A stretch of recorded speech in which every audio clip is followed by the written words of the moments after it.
Howdy folks, it's Adriel, the hunting gear guy. Today I wanted to show you guys this Savage 6A. This is an older 22 made by Savage. It's got a couple of really interesting features on it that make it real different. This one used to belong to my grandma, and she handed it down to me, and the finish is a little bit worse for wear, but it's a really cool gun. So just before we get too close into looking at it, let's just make sure that we've got an empty gun. I can confirm that the chamber is empty and the magazine tube is empty. So let's take a closer look at this thing. Now, starting at the rear of the rifle, we have a plastic butt pad, and then we've got this handmade stock. This is really interesting and something that tells you that it's pretty old.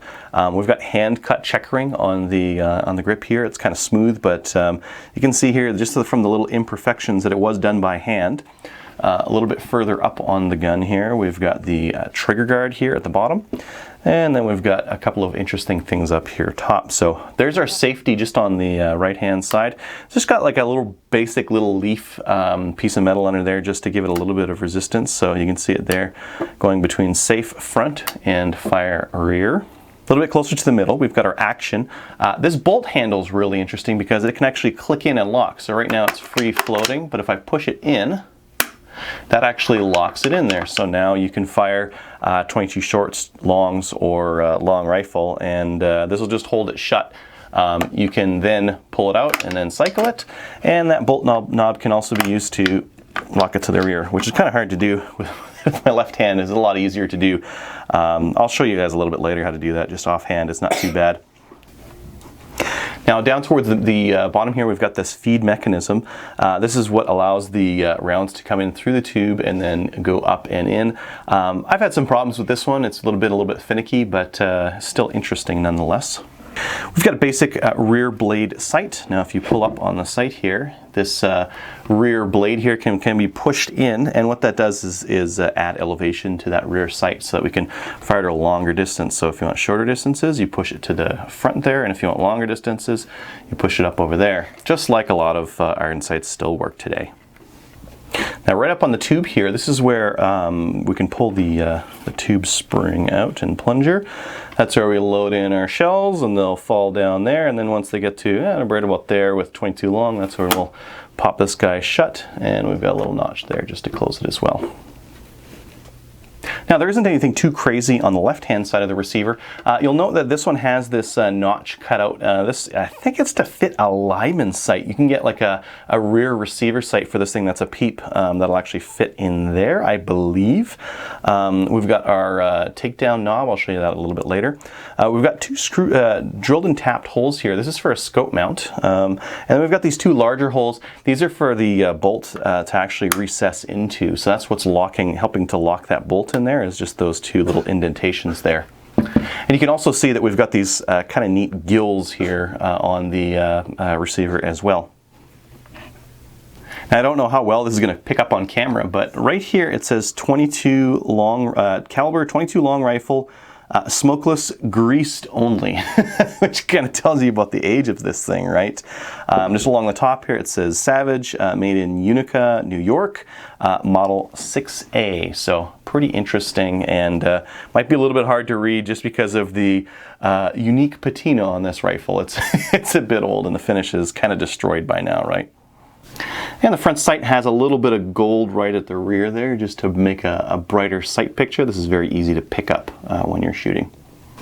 All right, why don't we disassemble this thing? So to start with the disassembly, we've got this knob here at the bottom. You can use a flathead screwdriver, or it's knurled, so you can just pull it right out. It's very easy. There we go, it's loose.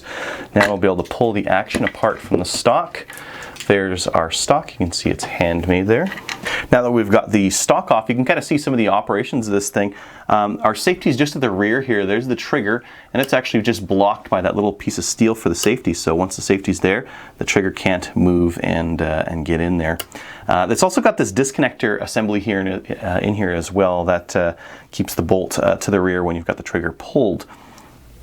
Now this doohickey here, so as the rounds are being pushed into the tube, this is actually a lifter, so that's going to lift those shells up and into the action. So that's what that thing's job is. Now if we need to get in here to clean that bolt out, what we're going to do is just unscrew this knob at the rear. It's got a detent ball that kind of helps screw it in there. There's that detent ball just right there. Then we've got a recoil spring and the striker assembly. This recoil spring is really interesting. It's actually a dual recoil spring. It's got 2 of them in there, so that's pretty interesting.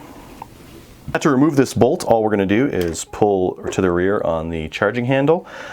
This charging handle can now come up. It's actually the firing pin that's holding it in just on this groove here, so it's going to be able to come out. I'm just going to use a pencil to give me a hand here, and I'm going to pull the trigger and push on the bolt just to kind of get it out of there.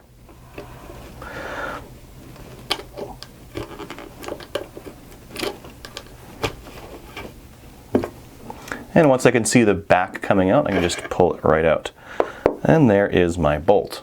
Now to reassemble, all we're going to do here is take my bolt and pop it in there. Make sure we're pulling the trigger as we push it in.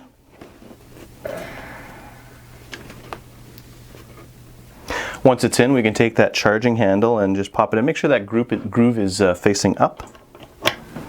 Next, I'm going to take the firing pin and assembly here and just kind of pop them together and snake them in through the rear.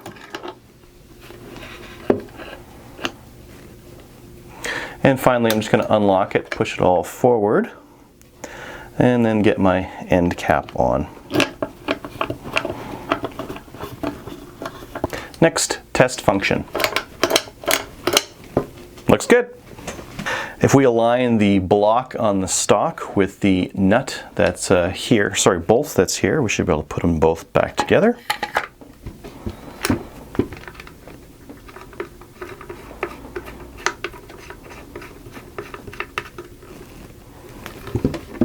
And we're reassembled. All right, I got you guys zoomed in a little bit just so we can take a closer look at this thing. Now, I just have it locked open right now. That's just done with this bolt knob here. You can pull it out and it'll go forward. This bolt knob is really interesting because that's what you use to lock it in place so that it won't recoil, and it'll just operate like a bolt action rifle kind of a thing. And you can pull it out and rack it. So this is how this gun's able to shoot longs and shorts in addition to 22 long rifle.